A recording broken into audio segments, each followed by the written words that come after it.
ദൈവ സാന്നിധ്യം അടുത്തു വരുമ്പോഴാണ്, നാം ദൈവസന്നിധിയിലേക്ക് അടുത്തു ചെല്ലുമ്പോഴാണ് നമ്മുടെ എല്ലാ അസ്വസ്ഥതകളും മാറുന്നത്.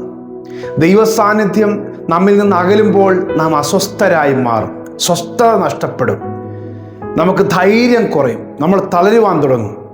42-ാമത്തെ സങ്കീർത്തനത്തിൻ്റെ 2-ാമത്തെ വാക്യത്തിൽ കോരഹപുത്രന്മാർ പാടുകയാണ്, എൻ്റെ ആത്മാവ് ദൈവത്തിനായി, ജീവനുള്ള ദൈവത്തിനായി തന്നെ ദാഹിക്കുന്നു, ഞാൻ എപ്പോൾ ദൈവസന്നിധിയിൽ ചെല്ലുവാനിടയാകും. ഹല്ലേലൂയ. ദൈവ സാന്നിധ്യം ഇല്ലാതെ വരുമ്പോൾ ഞാൻ ദൈവസന്നിധിയിൽ എപ്പോഴെത്തും? മാൻ നീർത്തോടുകളിലേക്ക് ചെല്ലുവാൻ കാക്ഷിക്കുന്നത് പോലെ എൻ്റെ ആത്മാവ് ദൈവമേ നിന്നോട് ചേരുവാൻ കാക്ഷിക്കുന്നു. ഇന്നത്തെ ശാലോം സന്ദേശത്തിൽ പരിശുദ്ധാത്മാവ് തരുന്ന ദൂത് ഇതാണ്: ദൈവ സാന്നിധ്യം നിങ്ങളോട് കൂടെ പോരുവാൻ ആഗ്രഹിക്കുന്നു. ദൈവ സാന്നിധ്യം നിങ്ങൾക്ക് സ്വസ്ഥത തരുവാൻ ആഗ്രഹിക്കുന്നു. അസ്വസ്ഥമാക്കിയിരിക്കുന്ന എല്ലാ മേഖലയിൽ നിന്നും ദൈവ സാന്നിധ്യം നിങ്ങളുടെ മേൽ വന്ന് നിങ്ങളുടെ എല്ലാ പ്രശ്നങ്ങളുടെയും നടുവിൽ അതിലൂടെ സഞ്ചരിക്കുവാൻ ദൈവ സാന്നിധ്യം നിങ്ങളുടെ കൂടെ നിൽക്കാൻ ആഗ്രഹിക്കുകയാണ്. ഹല്ലേലൂയ. ഇവിടെ കോരഹപുത്രന്മാർ പാടുന്നത്, ദൈവ സാന്നിധ്യം ഇല്ലെങ്കിൽ എനിക്ക് വിഷാദമാണ്. ആ 42-ാം സങ്കീർത്തനത്തിൻ്റെ ഒടുവിലത്തെ വാക്യം 13-ാമത്തെ വാക്യം എഴുതിയിരിക്കുന്നത്, എൻ്റെ ആത്മാവേ നീ വിഷാദിച്ചുള്ളിൽ ഞരങ്ങുന്നതെന്ത്? ദൈവത്തിൽ പ്രത്യാശ വയ്ക്കുക, അവൻ എൻ്റെ മുഖപ്രകാശ ലക്ഷ്യം, എൻ്റെ ദൈവമാകുന്നു എന്നിങ്ങനെ ഞാൻ ഇനി അവനെ സ്തുതിക്കും. എൻ്റെ ആത്മാവിന് വിഷാദം വരികയാണ് ദൈവസാന്നിധ്യം ഇല്ലെങ്കിൽ. ഹല്ലേലൂയ. ഉള്ളിൽ ഞരങ്ങുകയാണ്.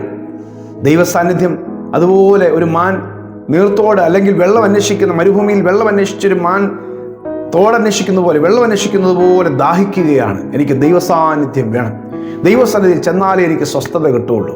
ഹല്ലേലൂയ. വറ്റി വരണ്ടുപോയ നാവിനെ ഒരു തുള്ളി ജലാംശം ആഗ്രഹിച്ച് അതൊരു തുള്ളി കിട്ടുമ്പോഴുള്ള ആഹ്ലാദവും ആശ്വാസവുമാണ് ദൈവസാന്നിധ്യം കൊതിക്കുന്ന ഒരു ദൈവഭക്തന്, ദൈവപൈതലിന് ആ സാന്നിധ്യം ലഭിക്കുമ്പോഴുള്ള ആശ്വാസം. ഹല്ലേലൂയ. ഭക്തനായ മോശ ദൈവത്തോട് പറഞ്ഞൊരു കാര്യമുണ്ട്. പുറപ്പാട് പുസ്തകം 33-ാമത്തെ അധ്യായത്തിൽ ഇങ്ങനെയാണ് പറയുന്നത്, 14-15 വാക്യങ്ങളിൽ, തിരുസാന്നിധ്യം എന്നോടുകൂടെ പോരുന്നില്ലെങ്കിൽ ഞങ്ങളെ ഇവിടെ നിന്ന് പുറപ്പെടുവിക്കരുതേ. മോശയോട് ദൈവം പറഞ്ഞു, ഈ ജനം ദുശാഠ്യമുള്ള ജനമാണ്, എനിക്കിവരുടെ കൂടെ നടക്കാൻ താല്പര്യമില്ല. കാരണം ഇവർക്ക് എന്നെ വേണ്ട. ഇവർ കാളക്കുട്ടിയെ ഉണ്ടാക്കിയൊക്കെ ആരാധിക്കുന്നു.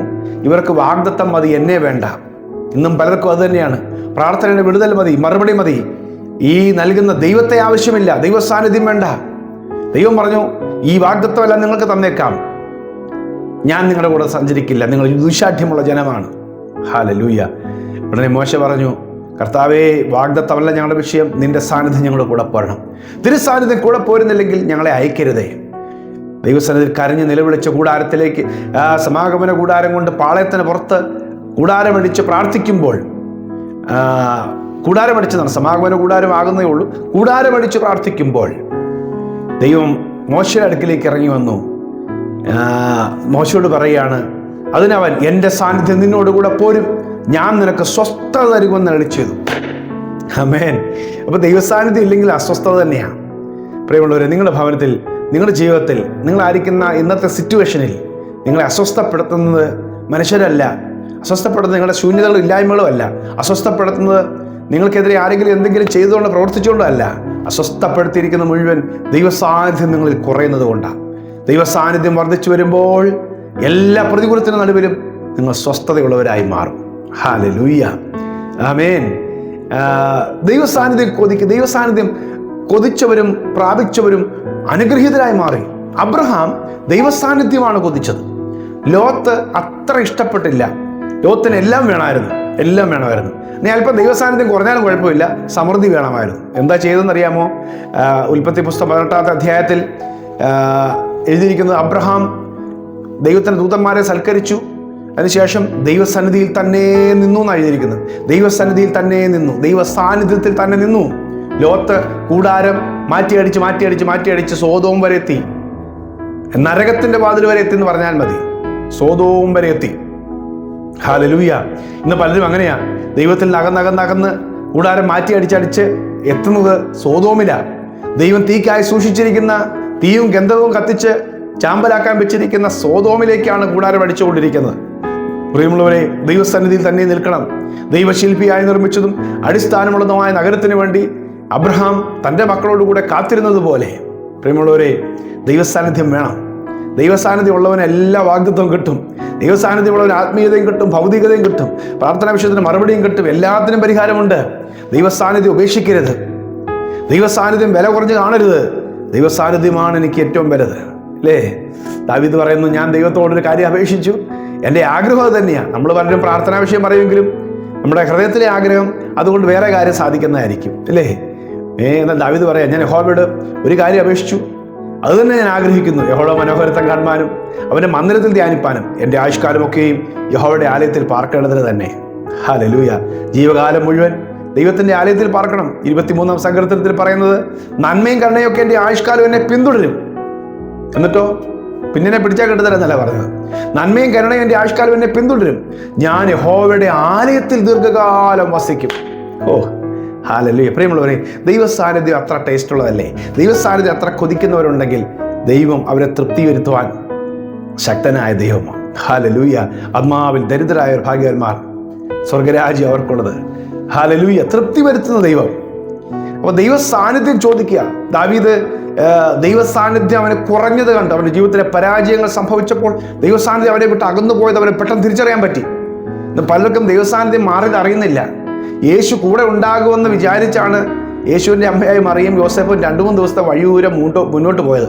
കൂടെ കാണുമെന്ന് ചിന്തിച്ച, പക്ഷെ സമയത്ത് നോക്കിയപ്പോൾ യേശു കൂടെ ഇല്ല. തിരിച്ചു വന്നപ്പോൾ യേശു ദേവാലയത്തിലുണ്ട്. പുരോഹിതന്മാരോട് തർക്കിച്ചുകൊണ്ടിരിക്കുക, ശാസ്ത്രിമാരോട് തർക്കിച്ചുകൊണ്ടിരിക്കുക. കൂടെ കാണുമെന്ന് ചിന്തിച്ച് പലരും പോവുക, പക്ഷെ കൂടെ ഇല്ല. ദൈവസാന്നിധ്യം നഷ്ടപ്പെട്ടിട്ട് ദാവീദ് തിരിച്ചറിഞ്ഞു സാന്നിധ്യം മാറിയ കാര്യം. ദാവീദ് കരഞ്ഞു, ദൈവസന്നിധി പ്രാർത്ഥിച്ചു. 51-ാം സങ്കീർത്തനത്തിന്റെ 11-ാം വാക്യത്തിൽ എഴുതിയിരിക്കുന്നു, നിന്റെ സന്നിധിയിൽ നിന്ന് എന്നെ തള്ളിക്കളയരുതേ. ആ സാന്നിധ്യം എടുക്കരുതേ. നിന്റെ പരിശുദ്ധാത്മാവിനെ എന്നിൽ നിന്ന് എടുക്കുകയും വരുതേ. ഹല്ലേലൂയ. നിർമ്മലമായ ഒരു ഹൃദയം എന്നെ സൃഷ്ടിച്ച് സ്ഥിരമായൊരു ആത്മാവിനെ എന്നെ പുതുക്കണമേ. ഹല്ലേലൂയ. പ്രിയമുള്ളവരെ, ദൈവസാന്നിധ്യം എന്നെ വിട്ടു പോകരുതേ. ദൈവസാന്നിധ്യം നിങ്ങളെ വിട്ടു പോകരുതേ. ദൈവസാന്നിധ്യം കുറയരുതേ. ദൈവസാന്നിധ്യം നഷ്ടപ്പെട്ടാൽ സംഭവിക്കുന്ന പല അനർത്ഥങ്ങളാണ്. യോന എന്ന് പറയുന്ന മനുഷ്യനെ കുറിച്ച് ഒരു പ്രവാചകനാണ്, അദ്ദേഹത്തെ കുറിച്ച് എഴുതിയിരിക്കുന്നത്, യോന ദൈവസന്നിധി വിട്ട് ഓടിപ്പോയെന്നാണ് എഴുതിയിരിക്കുന്നത്. യോനയുടെ പുസ്തകം എഴുതിയിട്ടുണ്ട്, യോന ദൈവസന്നിധി വിട്ട് ഓടിപ്പോയി. ദൈവസന്നിധി എന്നാണ് എഴുതിയിരിക്കുന്നത്. ഒരു സ്ഥലപ്പേര് പ്രത്യേകം പറയാതെ ദൈവസന്നിധിയിൽ നിന്ന് ഓടിപ്പോയി യോന. ഹല്ലേലൂയ. ഒടുവിൽ എവിടെ ചെന്നറിയാമോ? ഒരു മരണത്തിൻ്റെ നിഴലിലേക്ക് പോയി. കപ്പലിൽ നിന്ന് എടുത്തെറിയപ്പെട്ട് പെരുവെള്ളത്തിലേക്ക് പോകേണ്ടി വന്നു. ദൈവസാന്നിധ്യം വിട്ട് ഓടിപ്പോയി. നിനവയിലേക്ക് പോകേണ്ടവൻ തർസോസിലേക്ക് പോയി. ഒടുവിൽ ദൈവം ആ മരണത്തിൽ നിന്ന് അവനെ വിടുവിക്കുകയുണ്ടായി. അവൻ പിന്നീട് മരണം എന്നാണ് പറഞ്ഞത്, അല്ലേ?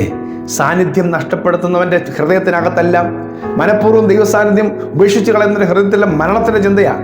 മരിച്ചാൽ മതിയായിരുന്നു പല പ്രാവശ്യം യോന പറഞ്ഞു, എനിക്ക് മരിച്ചാൽ മതിയായിരുന്നു. ദൈവസാന്നിധ്യം വില കുറച്ച് കാണുകയും ദൈവസാന്നിധ്യം നഷ്ടപ്പെടുകയും ചെയ്യുന്നവനെ മരണം ഭരിക്കാൻ തുടങ്ങും. നമ്മുടെ ഉള്ളിൽ ജീവൻ വ്യാപരിക്കുന്നത് ദൈവസാന്നിധ്യം നമ്മൾ ആഗ്രഹിക്കുന്നതുകൊണ്ടാണ്. നിങ്ങൾ ദൈവസാന്നിധ്യം എപ്പോൾ ത്യജിക്കുന്നു, ആ സമയത്ത് മരണമാണ് തേടി വരുന്നത്, അനർത്ഥവും അപകടങ്ങളുമാണ്. വിശ്വസിക്കുക, നിങ്ങളുടെ മേൽ ദൈവസാന്നിധ്യം തേടി വരുന്നുണ്ട്.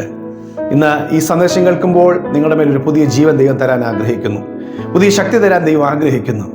ദൈവസാന്നിധ്യം കൊണ്ട് അവൻ നിങ്ങളെ നിറയ്ക്കാൻ ആഗ്രഹിക്കുന്നു. ഹല്ലേലൂയ. പറയണം, കർത്താവേ, എനിക്ക് നിന്റെ സാന്നിധ്യം വേണം. നിന്റെ സാന്നിധ്യമില്ലാതെ എനിക്ക് മുന്നോട്ട് പോകാൻ കഴിയുകയില്ല. ഈ സന്ദേശം കേൾക്കുന്ന എൻ്റെ പ്രിയ സഹോദരങ്ങളെ, ഇന്നത്തെ ദിവസം പരിശുദ്ധാത്മാവ് നിങ്ങളോട് സംസാരിക്കുക. അവൻ്റെ സാന്നിധ്യം നിങ്ങളോട് കൂടെ പോരും. അവൻ നിങ്ങൾക്ക് സ്വസ്ഥത തരും. അവൻ നിങ്ങളുടെ ശൂന്യതകളെ അകറ്റും. ആമേൻ. അവൻ്റെ സാന്നിധ്യം നിങ്ങളെ വഴി നടത്തും. ഹല്ലേലൂയ. ആമേൻ. 73-ാം സങ്കീർത്തനത്തിൽ ദാവീദ് പറയുന്നത്, നിന്റെ ആലോചന നീ നിന്റെ കൈക്ക് പിടിച്ചിരിക്കുന്നു. എൻ്റെ കൈക്ക് നീയാ പിടിച്ചത്. നിന്റെ ആലോചന നീ എന്നെ വഴി നടത്തും. പിന്നത്തേതിൽ മഹത്വത്തിലേക്ക് എന്നെ കൈക്കൊള്ളും. സ്വർഗത്തിലേക്ക് ആരുള്ളൂ, ഭൂമിയിലും നിന്നെ അല്ലാതെ മറ്റൊന്നും ഞാൻ ആഗ്രഹിക്കുന്നില്ല. പ്രിയമുള്ളവരെ, ഞാൻ എൻ്റെ കർത്താവിനെ എപ്പോഴും എൻ്റെ മുമ്പിൽ കണ്ടിരിക്കുന്നതാണ് ദാവീദ് പറയുന്നത്. എൻ്റെ കർത്താവിനെ എപ്പോഴും എൻ്റെ മുമ്പിൽ കണ്ടിരിക്കുന്നു. അവനെൻ്റെ വലതുഭാഗത്തുള്ളത് കൊണ്ട് ഞാൻ കുലുങ്ങിപ്പോകുകയില്ല. അവൻ്റെ സാന്നിധ്യം മുറുകെ പിടിക്കുക. അവൻ്റെ കാഴ്ചപ്പാടുകളെ പിന്തുടരുക. അവനെ മുറുകെ പിടിച്ചോളുക. അവനൊരിക്കലും നമ്മളെ കൈവിടില്ല. ആമേൻ. ഞാൻ നിങ്ങൾക്ക് വേണ്ടി പ്രാർത്ഥിക്കാം. അവൻ്റെ സാന്നിധ്യം ഒരു വലിയ വിടുതൽ തരുന്ന സാന്നിധ്യമാണ്.